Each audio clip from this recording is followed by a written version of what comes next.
This is the story of my life. This is my story. This is my song, okay?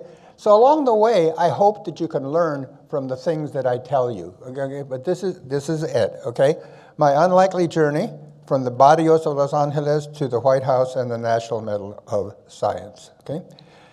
So here's kind of an outline, okay? I went to a really poor high school here in Los Angeles, public school, and I was a good math student. I was always a good math student. I was always the best math student in the school, okay? And they didn't want a Mexicano, a Chicano, to be the best math student at this school, because my school was predominantly white. But, I mean, for better or for worse, I was there. Out of high school, I didn't have good counseling, so I didn't go to college. Nobody told me. My mother and father never went to high school, so nobody told me, so I went to work. And at work, I had this friend, and he was from Mississippi, and we used to work in the hot sun packing mufflers. And he said, go to college, go to college. After a summer, I said, okay, I'm going to college. So I went to community college, and I had a math professor there who said, you're very good, go to UCLA. Okay, somebody else, go to college, go to UCLA. So I went to UCLA, okay? And after I got my PhD, the dean of Chicano mathematicians, the dean. By the way, Chicano is a good word. Don't think that it's derogatory. I mean, but this is Los Angeles, okay? Maybe in parts of Texas, people are going to say, oh, don't use that word, okay? Pero Chicano, okay? En el fondo del corazón, soy Chicano. Alrededor del corazón, soy Mexicano, okay? Okay, so basically, David Sanchez, Rodrigo, Professor Bañuelos knows him well, okay? He got a hold of me, and he said, go to the professorate, okay? You know what I'm saying? Go to college, go to UCLA, go to the professorate.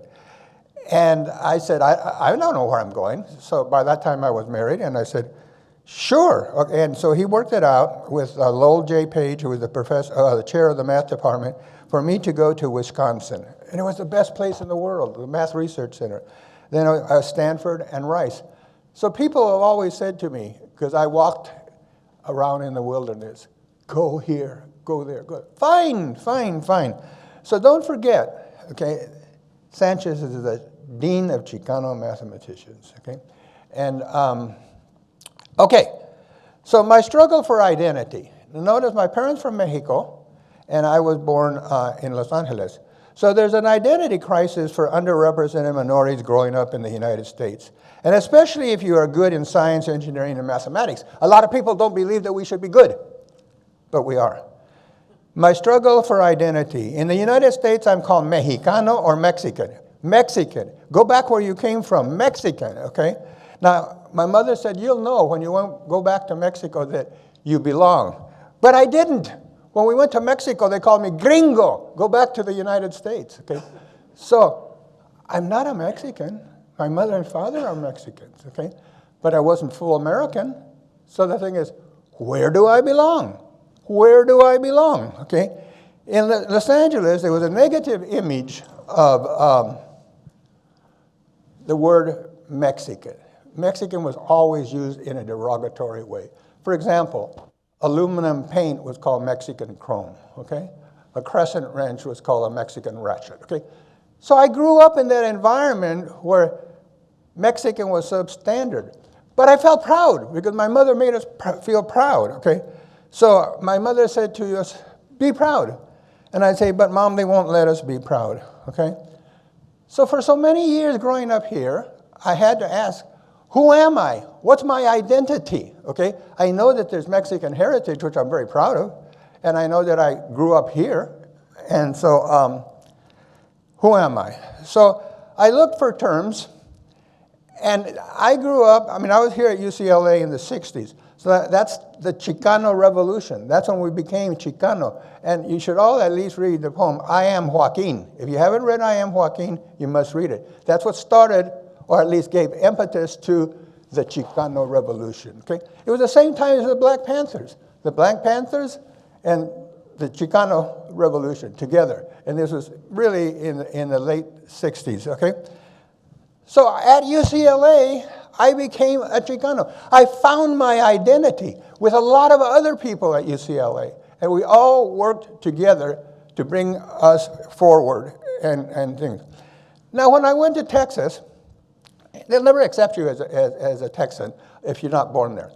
But over the 50 years that I've been there, I really respected a lot of people from Texas, in particular Selena. Selena popularized the term Tejano. Tejano just means Texan in Spanish. But Tejano is more than Texan. It's very emotional, warm term popularized by the late, great Selena, okay? Mathematician. I like that term. I'm proud to be a mathematician. My daughter, who is an English major, she says, "Dad, do you really love mathematics?" And I said, "Yeah, Becky, I do." And she goes, "I don't see how anybody can love mathematics." Okay? But I do, okay? So if you roll those things together, that's what such a person looks like, okay? That is a Chicano, Tejano mathematician. So this is a cover shot, okay? And it was the cover of Saknas News. They wanted to present this image of brownness, okay? Now, it was quite well received. In fact, I got a note from President Clinton, okay? And he said, "I really like the magazine. I was looking for the centerfold, but I couldn't find it," okay? And I said, "No, you don't want to do that." Okay. My parents, Magda and Amado, beautiful. All parents are beautiful. My mother's teaching, this is important. She was from Chihuahua, Mexico, the proudest woman in the world. Pride, okay? Believe that you can. She started Si Se Puede long before Cesar Chavez was even known. Good work habits, hardest working woman in the world. She came here on her own at the age of 12. No parents, no uncles, nobody. She came on her own. And she was supposed to live with a distant uncle who didn't believe in women's education, so she had to go to work, okay, at the age of 12. Was she alone? No, she had an 11-year-old sister that she had to sponsor and take care of. So hard work habits, hard working people, okay? Global excellence. This is going to be a reoccurring theme in our talk, global excellence. My mother really believed that you try to do the best across the whole spectrum, okay? You don't just say, "Oh, I'm happy. Look, I'm pretty good for the family or pretty good for the neighborhood." She believed that you tried the best. And if you did it, good. And if you didn't, fail. But my mother really believed in global excellence. And that's going to come around as we... So, Rodrigo, do you know how much time I'm taking? Okay. Stage one. So, I'm giving you my life in stages. Stage one. Our humble beginnings, 1957. That's the year I graduated from high school. An early love for cars. Now, that's a 57 Chevy that we used to, my twin brother Bobby and I used to race. And that handsome man standing in front of it is me, okay? We built a dragster. Now, look at this. We were 19 years old. And in my mother and father's garage, we built a dragster. And we took the engine out of the Chevy and put it in it. Now, in those days, most people were running Chrysler motors, sometimes Cadillac or Oldsmobile, but mostly Chrysler. So we built a little Chevy dragster. And we thought it was appropriate, because we were really into music, to call it Almost Grown. Almost Grown is a Chuck Berry song from around 57, 58, okay? So we called the dragster Almost Grown. That's fine. It's not a Cadillac. It's not a Chrysler. It's a little Chevy that's almost grown, okay? My brother worked part-time for IBM. So my brother Bobby was a driver. He was a very good driver. In fact, he's in the Hall of Fame right now. He died 2 years ago. But in Pomona, if you go to Pomona to the NHRA Hot Rod Museum, when you walk in, you'll see a picture of my brother saying, Hot Rod Driver Hall of Fame, okay? So Bobby was called the computerized driver. Now here's a story. You should love this story. David and Goliath, okay? In 1959, in a highly publicized match race, Bobby in the little Chevy Almost Grown beats Art Arfons in the Green Monster. So the Green Monster is a part of American history. Art and Walt Arfons from Akron, Ohio, they did Bonneville, they did drag racing, they did everything. Very famous car. And so here comes Bobby. Now see, Bobby is in front, the first figure, and there's the green monster in the back. Well, of course Bobby won, because if Bobby hadn't won, I wouldn't show you this picture, okay? So Bobby then, he's very good. But at that age, we were very, very young. So Bobby moved up to top fuel. And this is setting the Long Beach Strip record. At Long Beach, a drag strip was probably the best known drag strip in the world. Bobby set the strip record in a car called Tanqueray. Yes, it was named Tanqueray after the Tanqueray gin, okay? And this is a very popular photo in Larry Stelling's car. Bobby drives it. Now, in February 13th, 1968, Bobby set the world record. The world record, okay? And there it is, advertising that. Now, in 1968, I received a PhD from a little school around the corner called UCLA, okay? Fight, fight, fight, okay? So this is for you. Okay, so an audience vote. You're going to vote what would you rather have? A world record in field dragster or a PhD in mathematics from UCLA, okay? That's what you're going to vote. I do this every time I give this talk, and the vote goes interesting ways. So right now, you're going to vote. Those of you that vote for world record in field dragster. Okay? Now, PhD in math from UCLA. Okay, the PhD wins a little bit. Okay? But Bobby will be in the record books forever. Okay? Anyway, so it's interesting to see how the vote goes. Okay? I mean, I have a class, at Rice right now, there's a thing called Tapia camps, and I work with high school students, okay? And they go back and forth. You'd be surprised. But anyway, you are more academically inclined than drag racing inclined, okay? So I respect that, okay? But both are examples of global excellence. Bobby's record wasn't for all the neighbors or all the Mexicans in Los Angeles. It was for the world, okay? So Bobby set a world record, okay? Now, so basically, that's an example of what my mother had taught us, sort of implicitly. Go for it, go for it, go for it, go for it. But of course, it helped to be brought up here in Los Angeles where everything was happening and we were really into cars. So my love was cars, Bobby's love was cars. We started working on cars when we were 10 years old, okay? But this is an example of global excellence that my mother, I say implicitly taught us, but certainly taught us, okay? That's stage one. Now stage two, see, we started with cars when we were 10. So I had two loves at 10, 11, and 12. Mathematics and cars, okay? The world was clean, but then it got more complicated. Women came into the scene, okay? See, and cars are kind of predictable, okay? Where the women weren't so predictable, okay? So all of a sudden, there comes a scene. Now, isn't that sweet, okay? That's our wedding night at the wedding, and that's my wife, Jean, who is New Yorican, born in New York, parents from Puerto Rico. And she, at that age, was 17, about to turn 18, and I was about 19, about to turn 20. But we are cute. We are cute. Okay, so I was a sophomore at UCLA. As a junior, Cersei, our daughter, was born. And then in 68, our son Richard was born, okay? Jean's love was dance. My love was cars. Jean's love was dance.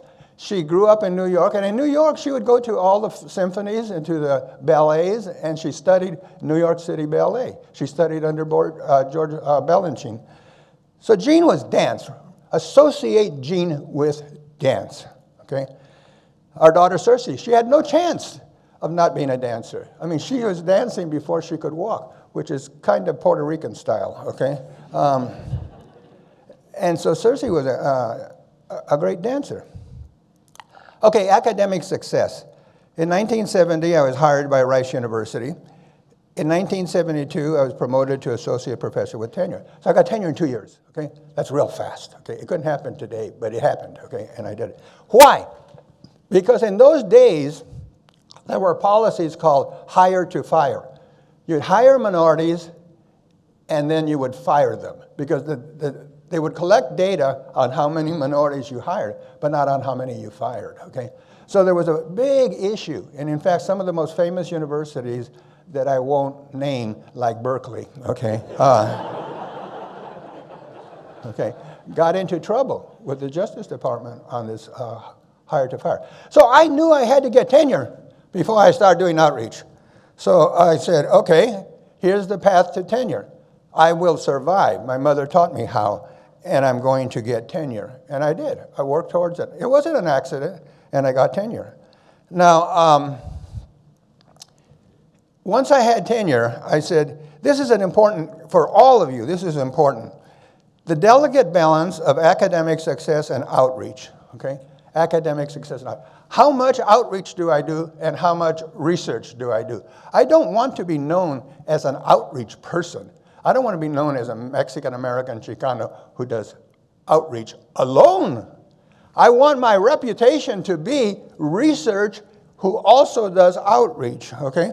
Delicate balance in my life, throughout my whole life, even to this day, okay? First thing I did, I started, in the 70s and early 70s, all Latinos, or Latinx if you wish, were Mexican heritage. And so the groups at UCLA had Mexican in the title, all that. So I started a group at Rice called Ramas, okay? Ramas means branches. Rice Association of Mexican American Students. And this was 1972.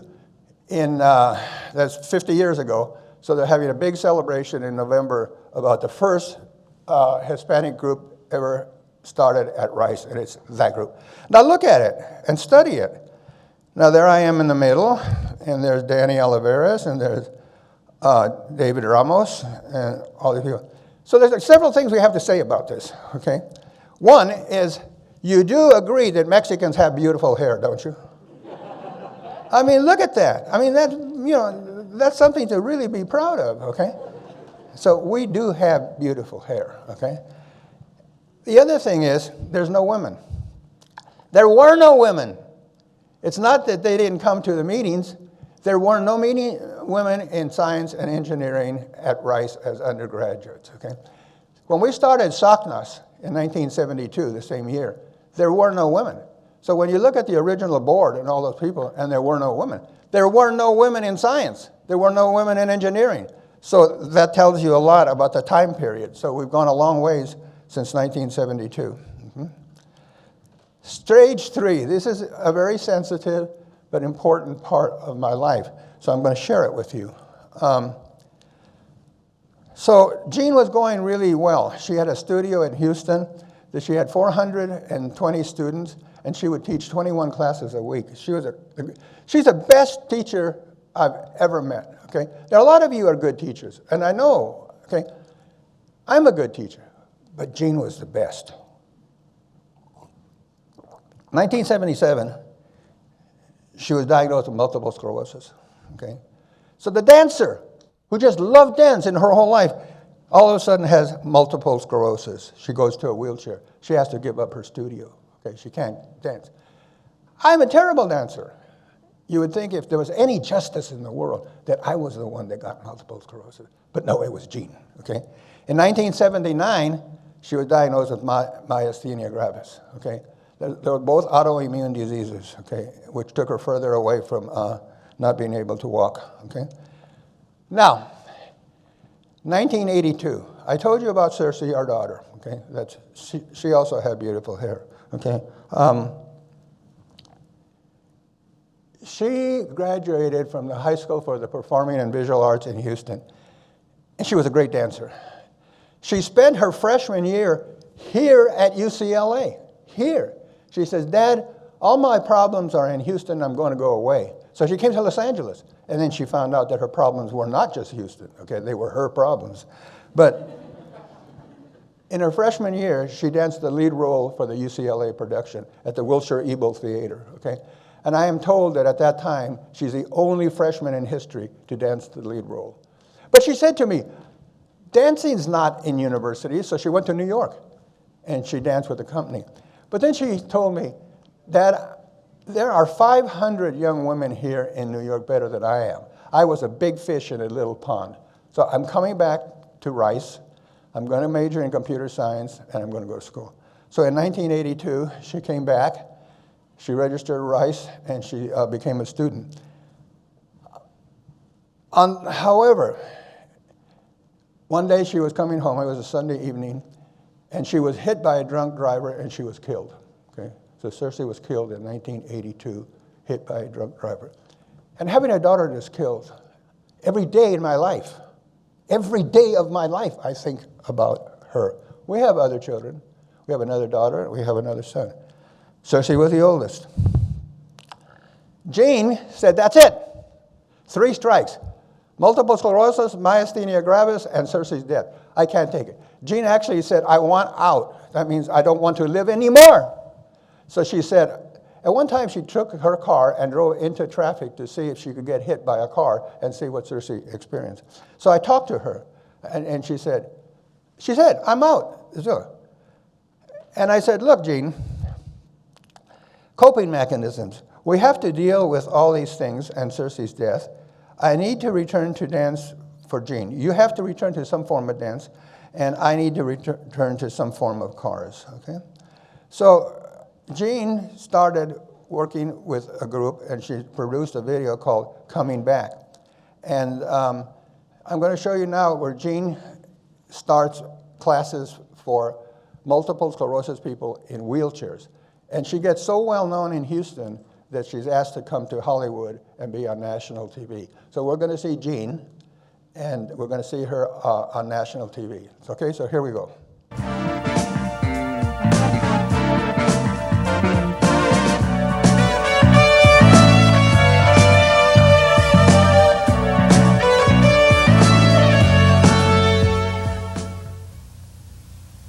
I'm ready. Are you ready? Then let's go for it. My name is Jean Tapia. I have multiple sclerosis and myasthenia gravis. Exercise has really improved the quality of my life, and I know it can do the same for you. Jean appears on national TV instructing the Los Angeles Multiple Sclerosis Society. Oh, yeah. Okay, now we have in our audience some members of the Southern California chapter of the National MS Society, and I understand they are most anxious to share in this exercise program with you. What are you going to show them? Oh, what Texans MSers can do, right? No. Okay, that's a good start. I'm ready if they're ready. Okay, go on over. Rob is there with them, so go on over. Sandy, thank you very much. We're set. I might say, too, these are just great upper body exercises for anyone. Are you guys ready? Yeah. All right. Jean, over to you. All right, gang, let's do it. I'm going to exercise with you, too. All right, the first thing, let's just take a deep breath and lift up those arms. Inhale, exhale, lower those heads and the shoulders down. Do it again. Feels good. Deep breath through the nose. Everybody do it. Exhale. Okay, let me tell you a story about that. Okay, so these people in wheelchairs with multiple sclerosis, they're very bitter because so much of life has been gone. So when Jean came in and we had rehearsal, they went after her. They destroyed Jean. They did not want to see a little bouncy thing from Texas come in and tell them what to do, okay? So Jean started crying, and in rehearsal, she said, I can't do it, Richard. I mean, they're really destroying me. And I said, they're testing you. They're testing you to see if you're real. So you have to hold on. So Jean said, okay, I'll go back. And she did go back. And she, and she withheld all the testing.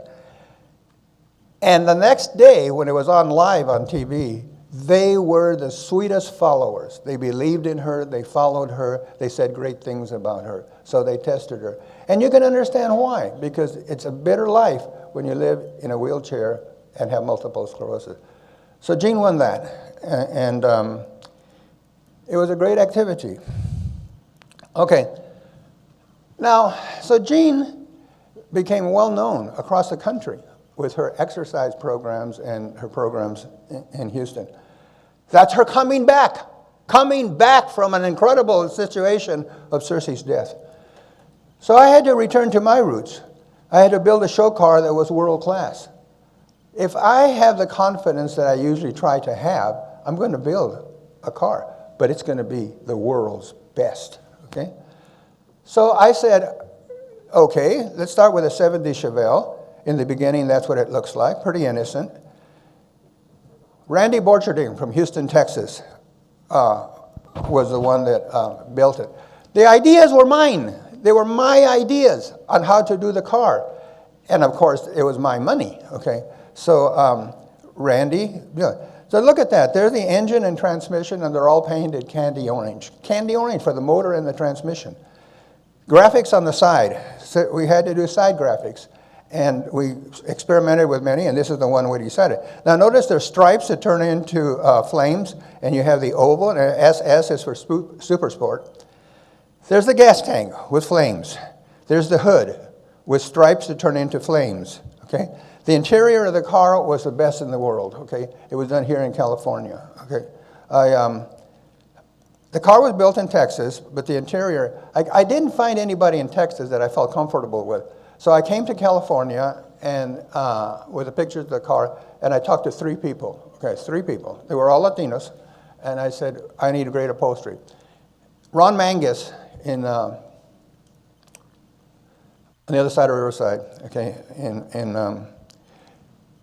he said, okay, I'm interested.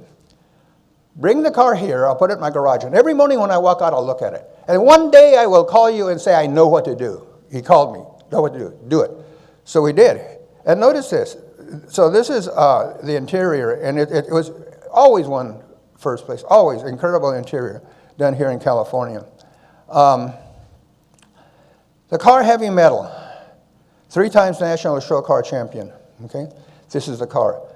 Now, look at the graphics, look at the wheels, look at the monster. The monster on top, I wanted to carry a theme of a monster. And that's Eddie from Iron Maiden, okay? So a little bit different. So I had a Chicano student, remember Chicano is a good word, right? Okay. A Chicano student from Rice, who was an art major and a math major, did the side graphics, okay? An art major and math major from Rice, another one, did the monster, okay? The monster is me. If you don't believe me, ask my wife. Richard, are you a monster? I don't know. What do you think? Yes. Okay. All right. Under the hood, people put pinstriping. Okay? We put a monster. Randy, a beautiful, wonderful white man. Richard, you're being too ethnic. You're making the car look too Chicano. Okay? But Randy, that's who I am. And it's my car. Ron Mangus said, look, you're in California. Don't take the car back to Texas. Let's show the California scene. First show, Pomona Super Chevy Show, one of the most prestigious shows in the world. We took first place. Out of 760 cars, our car debuted in a California show. We took first place. Okay? Global excellence, my mother's teaching. I didn't want to say, that's good for a mathematician. No, I don't want anyone to know I'm a mathematician. I want them to say, that's good. That's what I was taught. Here's a mathematical challenge. You're a mathematician. You can be proud of that. So use mathematics to create a psychedelic video that will be a part of the car exhibit, okay? So I want to build a video to put on the monitor with the exhibit of the car that is mathematics. Bring mathematics into my life, into all parts of my life. And so I did. In universities, when you can't do something, you find a student who can help you, okay? So, Joseph Cifuentes, Chicano from Houston, art major and math major. Joseph, he was a sophomore. He was 19 years old. Joseph, I need your help, okay? I need you to build a video, and I will guide you for the car. And he said, I can't do that. I don't know anything. And I said, but I will pay you well. And he said, I'll do it. So, outreach objectives. By combining art and mathematics through cars, we can spark an interest in youth who do not appreciate the role that mathematics can play in exciting everyday activities. I've shown this video that we're going to show in a little while all over the country. And students who usually don't ask questions, the principal or the teacher, that person's never asked a question. Somebody in the back, all dressed in black, asking a question, what's the gear ratio in your car? Okay? What did we have? A 1970 Chevelle, a bunch of photos, and the Navier-Stokes partial differential equations. Okay? So see, the Navier-Stokes partial differential equations, they govern fluid flow, all fluid flow. So if it's air, if it's water, if it's molasses, whatever, they govern fluid flow. And the way you control the viscosity is through what's called the Reynolds number. So Joseph didn't know the Navier-Stokes, but I said, we have to learn it. And so he did. He learned Navier-Stokes. Now here's what we do. We have the Chevelle, and we're running fluid flow past the Chevelle. So the fluid comes in at the front, and then it leaves at the back. So there you see, and the yellow spots are high pressure. And the windshield has high pressure, the front tire has high pressure. So this is simulating fluid flow around the Chevelle by numerically solving the Navier-Stokes partial differential equation. You can't write a closed form solution for the Navier-Stokes, okay? The Clay Institute will give you $1 million if you can write a closed form solution for the Navier-Stokes, okay? So you do numerical solution. So here, look what's happened here. We put molasses through the front of the car. We don't have any exit, so all the pressure builds up on the back windshield, and the yellow is high pressure. So the molasses is building up inside the Chevelle and making everything very sticky and very gooey, okay? So, heavy metal in the 70s. Incorporate sociological themes from the late 60s and 70s. Rebellion from the 60s. Heavy metal music from the late 60s and early 70s. Muscle cars from the late 60s, 70s. Who is that? Heavy metal music. Who is that? That's it. Thank you. I always ask that, and everybody goes, Jimmy Page. But 3 days ago in Houston, I gave it to a bunch of students, and for the first time in my life, nobody knew who that was, okay?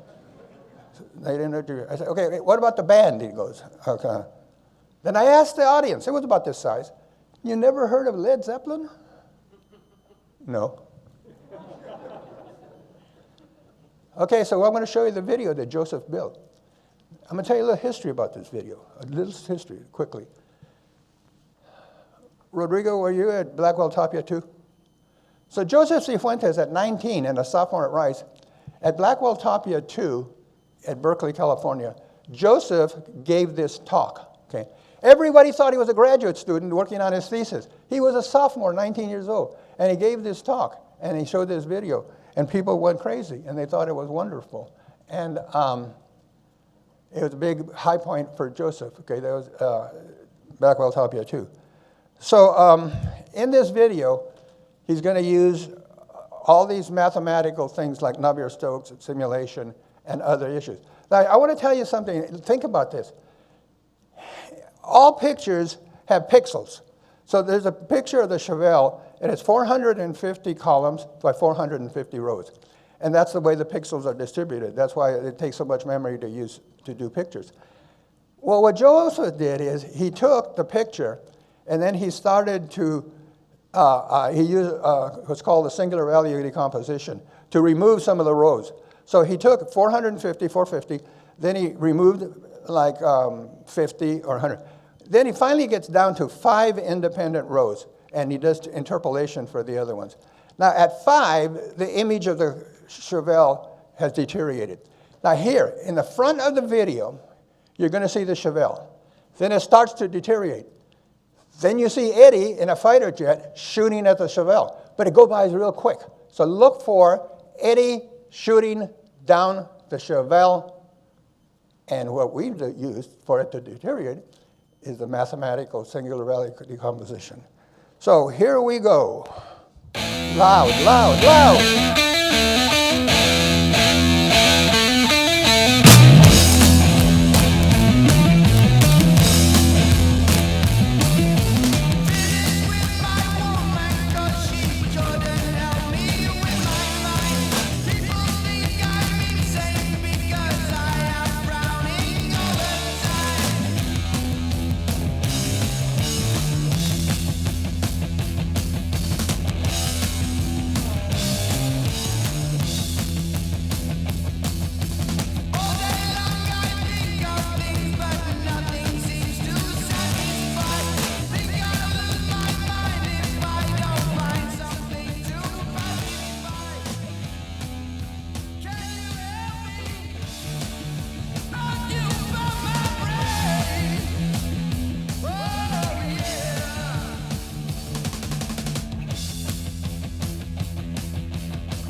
Look, Joseph deserves a better hand than that, okay?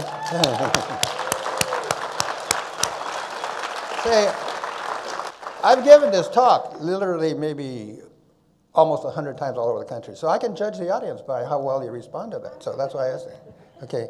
So no, Joseph won a bunch of awards for that deal. He was 19 years old. He was a sophomore, okay? Okay, a renewed commitment to understanding and improving representation in STEM, okay? How are we underrepresented minorities doing in education, okay? The blue line on top says Hispanics drop out of high school more than anybody in the world, okay? And the red line says that Asians go on to college more than anybody in the world. That's it. Hispanics drop out. Hispanic males drop out of high school at record rates, okay? Now, mathematical, computer science, and electrical engineering representation. So, look at the yellow things, okay, in math and in computer science and electrical engineering. So what I show here is that the percentage of the faculty in the 100 best universities in the country, it's less than 2% black, less than 2% brown, and it's basically 27% Asian, okay? So you don't criticize them, you compliment them for that, 27% Asian. Look at electrical engineering. At electrical engineering, 1.7 black, 1.7 brown, 28% Asian, okay? So accept that. We're behind. We're not there. So, national crisis. We need more underrepresented in STEM areas. We are here, but we're not there. We're here, but we're not there on the faculty of UCLA. The Tapia Center. The Tapia Center was formed in 1994. We do a lot of activity. We have an undergraduate program called Empowering Leadership Alliance, and we have a very successful AGEP program that got a lot of recognition, and I think that the recognition that I got for directing so many students helped me with the National Medal of Science, okay? So here's the Tapia Center, and here's pictures of wonderful, wonderful people at various activities that the Tapia Center sponsors. In 1999 to 2012, I mentored or directed 89 underrepresented minority PhDs in STEM areas, okay? 53 men, 36 women. You can see there, 31 African American, 24 non-Mexican American Hispanics, and 31 Hispanics and 3 Native Americans. So the outreach part was really done well. The other activity was done. How about the research? How about the research? That's what I want to be known by, Richard Tapia. Oh, yeah, okay. So in 1992, as Professor Bañuelos said, I was elected to the National Academy of Engineering. I was the first Latino in the history of the country. That's too late. That's too late, 1992. 2005, I was selected university professor at Rice. That means I can do whatever I want, okay? I can teach in any department, I can teach in no department, I can teach no classes, I can teach a bunch of classes. Twice I've taught Chicano studies in the English department, okay? But I'm a mathematician, okay? But I know Chicano studies. I didn't read it from a book. I lived it. 2011. Now, the highest award given to a scientist or engineer by the United States government is the National Medal of Science. Okay? 2011, I won the National Medal of Science. Okay? And you should recognize at least one person there. Okay? Gene had told me, Richard, could you ever win the National Medal of Science? And I said, no, those people are really good, really good. Don't be silly, Gene. I won it. And she said, I told you so. My mother, by this time, was no longer with us, but I closed my eyes in the White House and I said, Mother, thank you for teaching us global excellence. Okay? Do I belong? Look at the names. You're all mathematicians. Look at Norbert Wiener, Solomon Lefschetz, Marston Morris, Oscar Zariski, John Milner, Paul J. Cohen. Look at the quality of the names in there. Do I belong in that list? I say no. Gene and my mother said yes. Okay. So the full spectrum of participation. When President Obama came out, and he spoke of me. He said, there were 7 people winning the medal. And he said, Richard Tapia, okay, first of all, he said, all 7 of you have done great research. But Richard Tapia has done things that are beyond the call. He has produced representation of women and minorities, okay? And I wish the other 6 of you would emulate what Richard Tapia has done. That's what Obama said. And I was saying,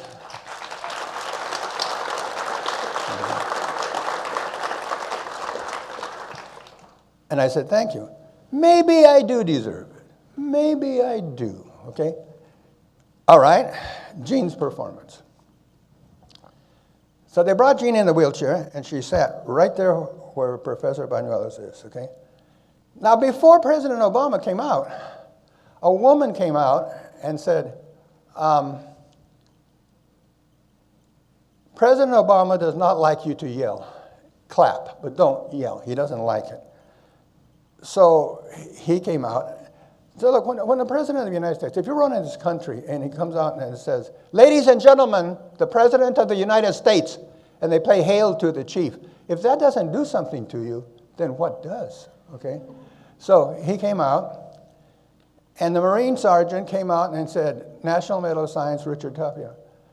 And Jean, sitting right there, started screaming and hollering and jumping up and down in her seat, see?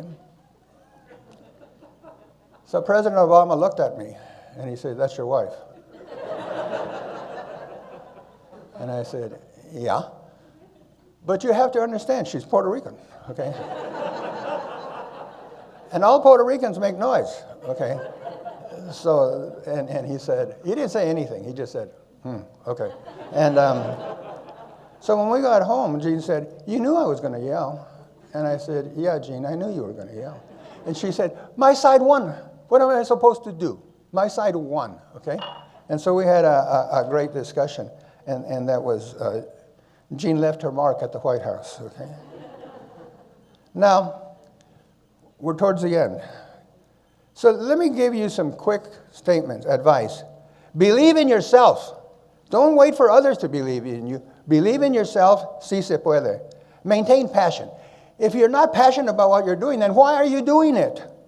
Learn survival skills like my mother taught us. I will survive, okay? Practice excellent work habits. Employ global standards, or try for global standards, and where you end up is fine. Make the world a better place. It doesn't say anywhere in my job description that I have to make the world a better place, okay?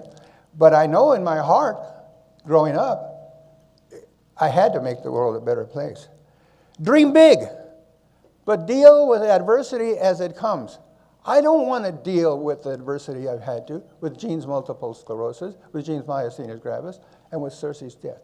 The hardest thing in the world is dealing with Cersei's death, okay? Dream big, but deal with adversity as needed. A message to students. Your credentials precede you. They promote credibility and open doors. When I'm invited to give a talk, so I gave a president's talk at MIT. I gave a president's talk at Caltech. They don't know me. They just say, look, if Tapia's won all those awards, he can't be a complete turkey. And I'm not, okay? I say things people don't want to hear, but I'm not a turkey, okay? Be a professional who happens to be a minority, not a professional minority, okay? We serve as role models in 2 capacities, minority youth, okay, and minority colleagues. Concerning the latter, we want to show that excellence comes in all flavors. So when I was in the National Science Board, I was the only minority. I wanted the majority people to say, Richard Tapia is very good and gives us a lot. Therefore, people like Richard Tapia should be on this board. Excellence comes in all flavors. Black, brown, all flavors. My guiding theme, I'm not the best. I was not the best student at UCLA, but I was good enough. I got through. If you sit on the porch with the big dogs and occasionally bark like a big dog, the world will view you as a big dog. That's the story of my life. My 2 greatest accomplishments, okay? People always ask me, And I used to say the National Medal of Science alone, but now. So the National Medal of Science and my 60th wedding anniversary, okay? There are many beautiful things to celebrate in this world. And one is the 60 years of marriage of Jean and Richard Tapia and the amazing love and support they have shown for each other. And so many different. What a privilege to celebrate with them last night and much enjoy their dance, okay? So you're going to see Jean and me dance. David Lebron, president of Rice University, okay? This was 2 years ago.